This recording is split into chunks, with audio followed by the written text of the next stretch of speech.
Hey guys, Magnus Robert here, bringing you another video.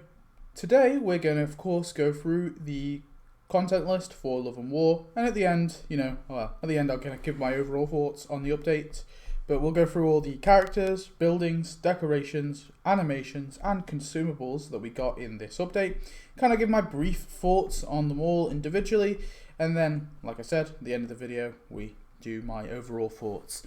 So, I think this update overall is a very mixed bag. I don't think it's been a particularly terrible event. I don't think it's been very good. I think it's somewhere in between.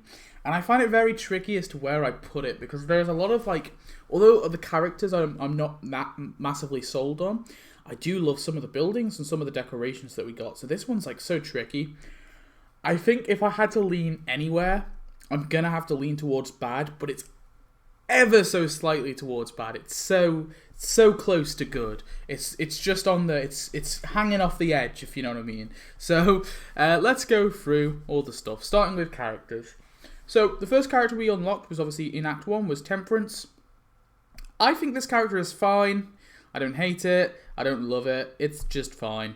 I think, yeah, there's some decent stuff there with her.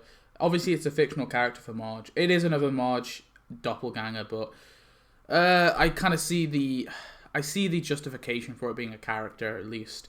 With Cyrus Manley, I think he's a bit better than Temperance. Obviously, this is the Act 2 prize. I like it. I like his one a bit more, but he's about on par with Temperance. He's similar. He's okay, but again, it's another doppelganger. Esme, Della Crooks, whatever it was. Do you know what? I think she's just very boring of a character. There's just nothing special about her. It's cool at least that it's a unique character. That's, I guess, my only plus. But the actual character herself, I just think is rather boring. The questline wasn't particularly exciting, so that's my thoughts on her. Marge Ziff is pretty lame overall. This was obviously Esme with Act 1 Premium, Marge Ziff. I want to call her Margie Ziff. Marge Ziff was the Act 2 Premium. I think Marge Ziff is pretty bad. The animations are kind of lazy. It does have voice. It has an okay-ish questline. It wasn't amazing, but it wasn't the worst I've seen. So, I think she's about meh, to be honest, if not bad. Captain Mordecai. I can't see him. I keep thinking that's an L, but it's an I at the end. Mordecai. Yeah, he's good. I like him. I don't think it was anything too special. He's about on par with these two. He's a meh sort of thing. Robot Marge is, do you know what? I'd say out of all the doppelgangers, the best one. I think it looks the coolest. It has some decent animations. I think the questline was not particularly amazing, but it wasn't terrible. So I give Robot Marge a loose thumbs up. And then Titania, for some weird reason, I can't get the actual tapped out unlock screen for her. Titania. Titania's good. I quite enjoyed her questline. It was a little basic. It was what I expected. And I wish they did something a bit more unique with her questline, but I think for what it was, it was fine. I think she's a cool enough character. She's got some decent enough animations. I know some people weren't too happy with them, but I'm okay with them. I think they're fine. It would have been cool to have basically one where actually I don't know, one where she jiggles her breasts. I don't know, because obviously that was in the episode, but then would that fly in tapped out? Because it's a game for 12 and up. So I know it happened in The Simpsons, but many years ago. So I don't know. I think her animations are fine in my opinion. I think she's a decent enough character. I know some people disagree with me, but there you have it. And then finally is Libido. What an odd character. Part of me wants to love it, and part of me wants to despise it. So I don't know where I stand. But I think just because it was super premium, I'm going to have to say it was bad overall, but there certainly was funny aspects of it. The way she runs around the town. The questline was very disturbing, is all I'm going to say about that.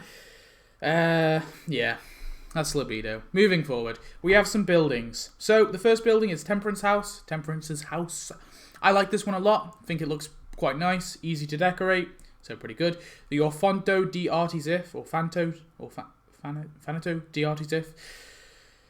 Again, I like this. I like a lot of these kind of half-built houses. I think they're kind of cool. They make the town, look like it's in development a little bit. So I do kind of like this one. The little centerpiece though, with the Marge spider, I kind of would prefer if that was not there. So I just try and pretend that that's just like a little decoration, because I know in the episode it was like a montage, right?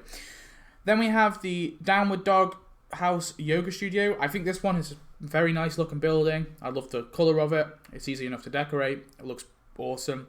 I spoke about the Ziff Hotel. I'm not a massive fan of it. It looks very similar to things we have got in the past. Similar hotels we've got, similar like kind of big buildings we've got, similar things to the Heights.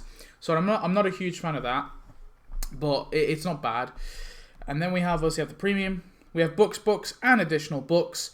This one is pretty funky looking. I like it. It's probably, I would maybe go as far to say, I'd probably say Knockers is my favorite building. This is probably my second favorite building of the update, followed by the Yoga Studio.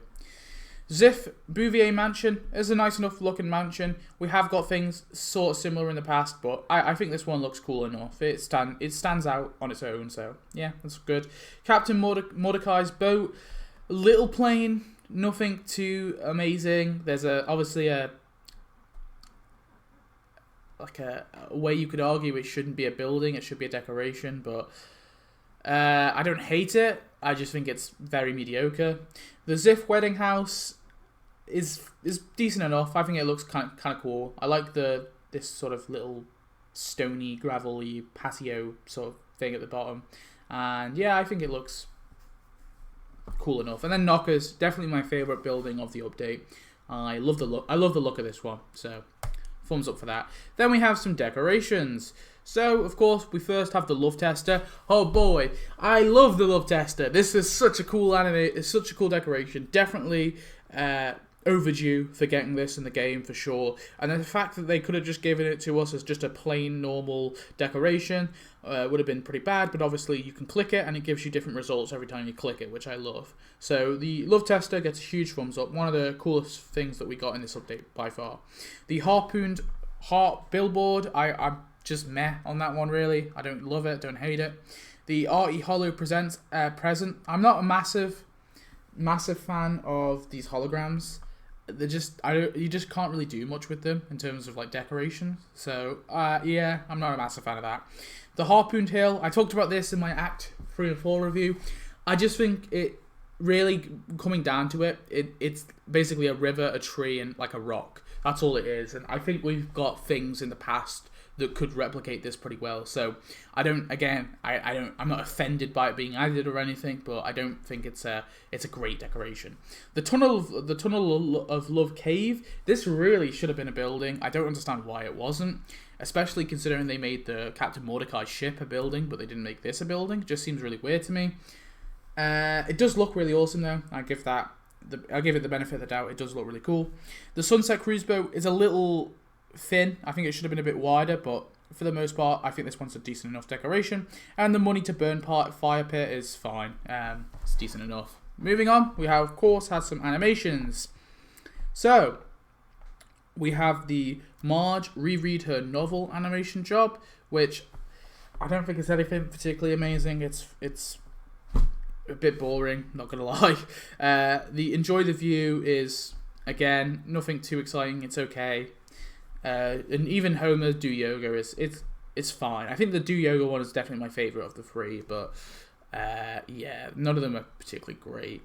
And then we have Consumable. I don't know why I couldn't get a better picture. Obviously, we had tokens. You know my opinion on tokens. We don't need to go over it. So that is the update. So, like I said, my overall thoughts are, it's a very meh update in my opinion. I think that's the best way I can kind of put it somewhere. Now, obviously, for Act 3 and 4, there were no characters or costumes, which is always a big down, a big sort of downgrade for me, or like a big thumbs down from me when that happens. But on top of that, we had a lot of doppelganger characters. We obviously had a lot of animations thrown in there as prizes. We had the return of the tokens replacing a prize. So there was a lot of bad things, but then there's some good things. Like, there's a few of these characters I like. Obviously, Titania, Robot Marge, I think is decent enough, and even these guys, they're all right. They're not bad. And then the buildings, like, I love this building. I love Knockers. I love the books, and additional books. I quite like the Ziff, the wedding house. I think the mansion's okay too, and Temperance's house is quite nice, so a lot of good buildings. I think the only ones I'm not too fussed on are probably the hotel, this one I'm a little on, and the Mordecai's boat. And then in terms of decorations, the love tester is amazing, this boat's fine, the tunnel of love's cool enough.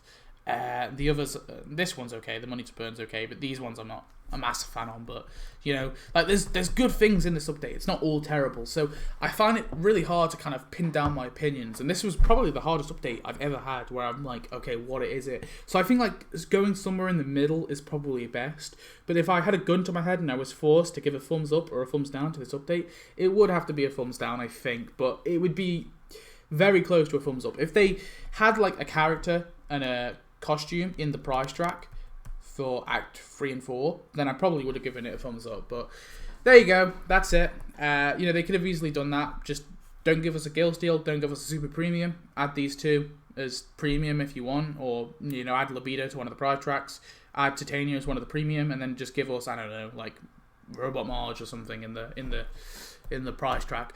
But yeah, that's it. Those are my thoughts. It's the update over. I hope you enjoyed. I hope you managed to get everything. If you didn't, please tell me what you skipped or what you couldn't get. It'd be interesting to see. Stay tuned for tomorrow or maybe the day after.